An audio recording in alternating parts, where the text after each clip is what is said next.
questions.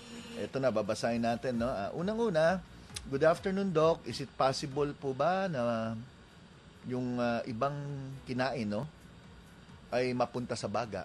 Yan. Well, alam niyo po ang tawag dyan, no? Aspiration. So, ibig sabihin, kumakain kayo, halimbawa, tapos nakahiga kayo o nagsasalita kayo habang kumakain, hindi maiwasan na bahagi ng inyong mga kinain ay mapunta sa inyong baga. Kaya nga minsan yan yung sinasabi natin na nacho-choke, na bilaukan, di ba? Kasi habang kumakain kayo, dapat yung mismong daanan papunta naman sa baga ay nakasara. So kung daldal kayo ng daldal, yung kinain nyo, instead na mapunta po sa sikmura, dun sa esophagus, dun po dumadaan at pumupunta dun sa inyong papuntang baga. So nagkakaroon din ng problema yan, yung tinatawag na aspiration pneumonia. Pangkaraniwan yan sa mga may edad. Yung mga may edad, halimbawa na bedridden o sinusubuan. Kaya nga minsan, kung ang isang pasyente ay halimbawa stroke patient at nasira yung kanyang paglulon, mas nakakabuti pa na nag-tube feeding. Pinapadaan yung tubo sa ilong at ito'y dire-diretso papuntang stomach para yung kinakain niya ay masiguro na hindi mapunta po doon sa kanyang baga. So, maaaring magkaroon ng aspiration pneumonia na tinatawag. So, posible po, doon sa tanong ng nag-text, no? Kaya huwag kakain ng nakahiga, lalo na yung kumakain na daldal ng daldal at minsan masakit sa lalamunan at dibdib yan dahil napunta ang bahagi ng kinain nyo papunta sa baga. At minsan ay lalabas nyo, minsan naman pwedeng hayaan lang kung ito'y napakaliit lamang na pagkain.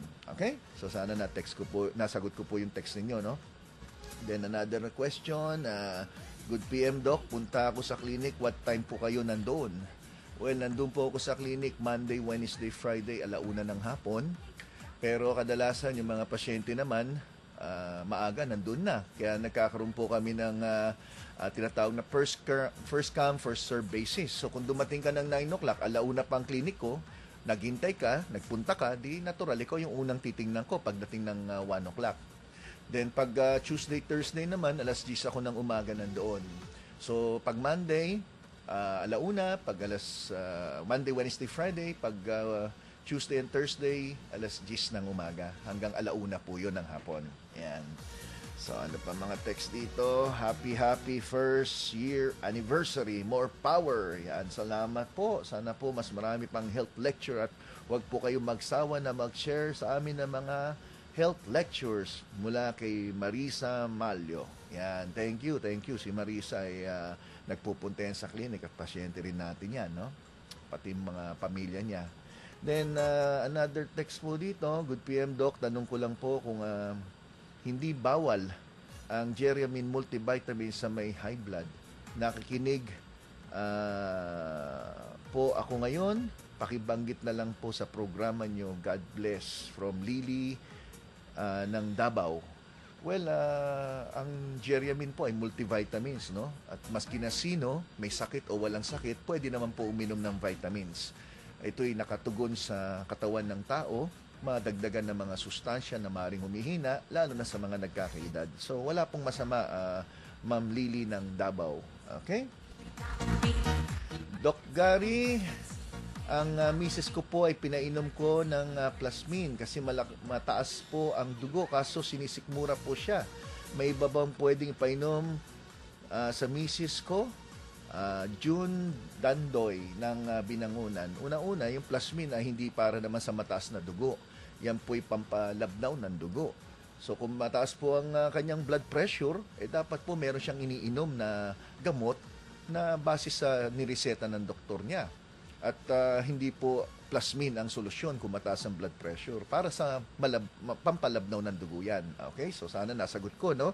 So June, mas maganda yan kung tumataas ang blood pressure ng asawa mo, dapat matingnan po yan ng doktor dyan sa lugar nyo sa Binangunan, Rizal. Okay? Hindi pwedeng magsa-self-medicate ka lang ng mga food supplement. Maski palagi ko sinasabi na maganda mga food supplement, hindi po yan pamalit sa gamot. Dahil ang food supplement ay para pandagdag sa tamang kinakain para sa kung anumang particular na sakit na mayroon ng isang pasyente. Yan. Sana malinaw po yung paliwanag ko. Eto, another text, no? 1 year na pala ang GSK. Parang kailan lang nung una akong nakinig. Tandang-tanda ko pa. Yan, galing-galing talaga sa matatanda to eh. Tandang-tanda pa ng matandang nag-text sa akin. Ay, hindi ho, baka naman bata pa to. Na, nung sinabi niya, tandang-tanda ko pa. Yun, kasi last week lang yun. Anong last week lang yun? Baka nag-Alzheimer na to ah. Si Net ng Lawag ang nag-text. Hindi, palabiro tong si Net to eh. Palabiro to eh. Happy anniversary daw sa akin. Happy anniversary sa ating lahat. Dahil ang gabay sa kalusugan, hindi naman mag-e-airy yan kung wala nakikinig. Di ba? Ala nga naman, daldal ako ng daldal dito. Wala naman nakikinig. At least meron po tayong 5 nakikinig, tuloy ang programa. Yan. Pero alam mo nyo, tatamad na ako. Gusto ko na nga mag-last airing ngayon araw, kung pwede. Anyway, kailan po ilalabas ang, Kailan po ilalabas yung gamot na iinumin? Gamot, Na parang, pamputing buhok daw para umitim. Wala naman pong ganun pa, no? Hindi pa na niyan, pinag-aaralan pa lang yan. Balita ko yan sa ating balitang pangkalusugan na meron pong ngayon, pinag-aaralan na gamot daw na iinumin para daw ang mga buhok na tutubo ay hindi na magiging puti. Yan ay nasa pag-aaral process pa lang ho sa ngayon. Yan. Another, happy first anniversary sa Gabay sa Kalusugan sa DCRH. Pagkatapos lang ng GSK Health Seminar sa City Hall ng Taguig. Kaya paano ko makakalimutan yon? Last year pa yata to, no, yung City Hall na lecture ko sa Taguig. Salamat po doon sa nag-text na. Then, ito, may isa naman tayong caller na hindi na nagbigay lang ng kanyang tanong. Ano raw ang alternative na gamot sa ulcerative colitis?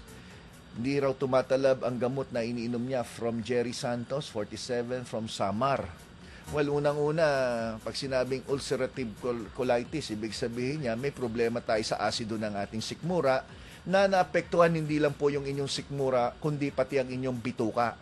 So, ang pinaka-importante po dyan ay makontrol yung pangangasim o pagtaas ng asido sa pamamagitan ng gamot o ng mga supplements na pwedeng makatulong. Pero mahalaga po, Mr. Terry Santos, na magpatingin ka sa isang gastroenterologist at kailangan masuri maigi dahil posible na meron pong mga bakterya na nagkukos ng pagtaas ng asido ng inyong tiyan. Ito po ay nalalaman sa pamamagitan po ng endoscopy, maaari pong malaman ng doktor at maaaring kumuha ng konting sample ng inyong sikmura, malaman po doon kung may bakterya at dapat po mabigyan ng tamang antibiotics para mapatay po yung bakterya na yan bago tayo makakita ng magandang resulta sa inyong gamutan. Kaya hindi lang po ang pagbigay ng antacid ang mahalaga, malaman kung kailangan ng antibiotics.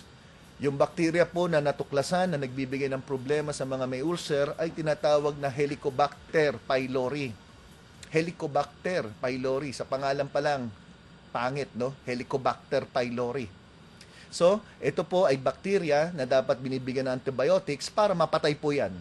At the same time, binibigyan ng antacid sa loob ng ilang buwan. Kasi karamihan po sa inyo may ulcer, matitigas ang ulo. Ayun na naman, tumira na naman ako.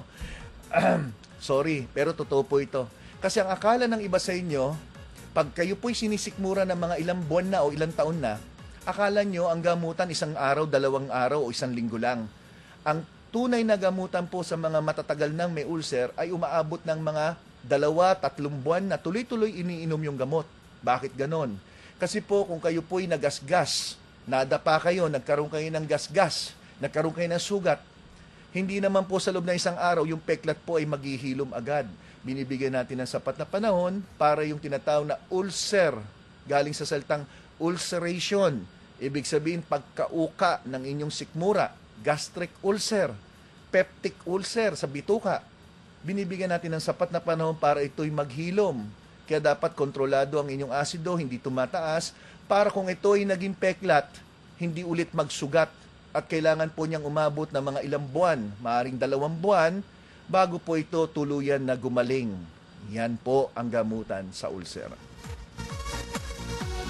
Nakakapagod wala namang bayad. Hindi biro lang baka yung iba sa inyo gusto mo yan gusto ko nga nagrereklamo ka. Hindi ako nagrereklamo, nagsasabi lang. Okay, good PM Doc. Mar Fernandez po name ko, taga Aurora. Yan. Nagpa-x-ray po ako ng lungs at negative naman po ang resulta. Kaso po bakit laging may plema na lumalabas? Halos daily po. What po bang pwedeng inumin? Maraming salamat. Nakikinig po ako sa inyong programa ngayon. Yan, okay. Si Mar Fernandez. Unang-una, kung negative po ang inyong x-ray, maaari pong wala naman kayong mga problema sa baga, baka ito'y mga tinatawag na allergic bronchitis. Pag sinabing allergic bronchitis, hindi po nakikita sa x-ray yung allergy.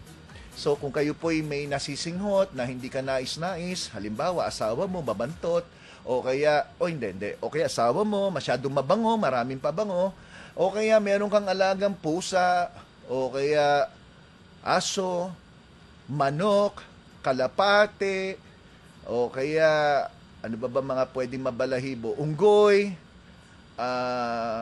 pato, at kung ano-ano pa, pwede pong meron kayong allergic reaction. Hanggang hindi nyo po alisin o layuan ang mga bagay na nabanggit ko na pwedeng carpet, kortina na madumi, kumot na hindi ninalaban ng ilang buwan na, o kaya punda ng unan, kung ano man, hindi po kayo gagaling. Siguro, mas maayos na tingnan muna natin yung paligid natin. Meron bang naninigarilyo? Meron po ba dyan na mga pollution na nagbibigay sa inyo ng problema? Yung inyong trabaho, kung kayo jeepney driver, tricycle driver, halimbawa, na-expose po kayo sa alikabok. Lahat po yan ay mga bagay na pwedeng nagbibigay sa inyo ng allergic reaction. Pangalawa, yung pagkain ng mamantika at mga matatamis na pagkain ay pwede po magdulot ng pagkapal ng inyong plema. At pangatlo, dapat uminom na maraming tubig. Yan yung mga dapat nyo munang gawin. Regarding gamot sa ubo, tingnan nyo muna kung ano maging pagbabago sa pagsunod ng mga pinayo ko. Linisin ang paligid, ayusin mo na yan, baka makatulong po yan. Yung mga gamot tulad ng mucolytic, pampatunaw ng plema, napakaraming klase, ambroxol, carbocysteine at kung ano-ano pa. Mga pampatigil ng ubo, ang dami niyan, dextrometropan at glutamirate at citrate at kung ano-ano pa. Pero hindi po yun ang magiging solusyon hanggang hindi nyo muna inalam kung anong dahilan. But duda ko, allergic type of bronchitis yan, lalong-lalo na kung wala po kayong paglagnat o pagtaas ng temperatura ng inyong katawan. Okay? Mahirap pala yung saltakan ng salita. Ikaw nagbabasa ng tanong, ikaw rin ang sumasagot, ikaw ang tagapindot dito. Hirap Tapos mamaya, ikaw pang kakanta. Mahirap. Okay. Eto, good evening, Doc. Good evening na ba? Malapit na, 5:30 na. Good evening, Doc Gary C. Happy anniversary and more power and gracious receive. God bless. Loida Gadores, Barangay 84. Salamat po. At ito'y nagpapatunay na ang ating programa ay napapakinggan sa buong Pilipinas. Hinihintay ko pa yung mga text mula sa abroad. Mamaya, hintayin natin yan. Salamat po, yung mga nakikinig po dyan sa Tacloban, sa Bicol area, Cotabato. Mamaya hindi ako mabanggit, magtampo pa kayo. Basta, binabati ko po lahat na nakikinig ngayon mismo, mga nanonood, magandang araw po sa inyo at sana humaba buhay nyo at sana ligtas po kayo palagi. Happy Father's Day in advance sa lahat ng mga tatay. Okay? Yan, in advance ko na lahat. Ano pa? Eto, magandang hapon po. Dave Selmar ng Palawan. Nakikinig po ako ngayon. Ano po ang function ng gallbladder at ano pong epekto kapag kinakailangan tanggalin? Salamat po. Okay. Ang gallbladder ay bodega. Yan ay matatagpuan sa ilalim lamang ng ating atay. At ang trabaho ng gallbladder ay maging bodega lang. Imbakan ng tinatawag na bile. Yung bile ay ginagawa ng atay, tapos linalagay niya dun sa gallbladder. Ang purpose ng bile ay every time na may nakain tayo, ilinalabas ng gallbladder itong bile para tunawin yung ating mga kinain, lalo na yung mga mamantikang pagkain, yung mga pagkain na sobra sa taba. So kung kayo po ay may gallbladder stone, halimbawa, o kaya merong matinding pamamaga ng gallbladder na pinayuhan ng doktor na tanggalin, operahin, na tinatawag na acute cholecystectomy, ibig sabihin pinuputol, tinatanggal ang gallbladder, wala na kayong bodega. So wala na kayong imbakan ng bile. So ngayon, ang mangyayari, pag wala ka ng gallbladder, every time na napakarami ka ng kain ng mga mamantika, umaasa ka sa atay mo, nagagawa siya ng bile. At ito ay para tunawin yung kinain mo. Wala kang, kumbaga, bodega na naka-storage yung bile. So, ano ibig sabihin nun? Parang ganito. Ano ba magandang halimbawa? Meron akong isang basong tubig. Nauuhaw ako.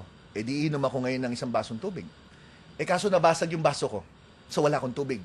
Wala akong baso Wala akong tubig na nakatabi sa loob ng aking kwarto, halimbawa. Di lalabas ako ng bahay, bibili ako ng tubig. So, ibig sabihin, kailangan ng liver mo na gumawa ng bile para tunawin yung kinain nyo. Instead na meron ka nang naka-imbak dyan para sa emergency use. Parang ganon.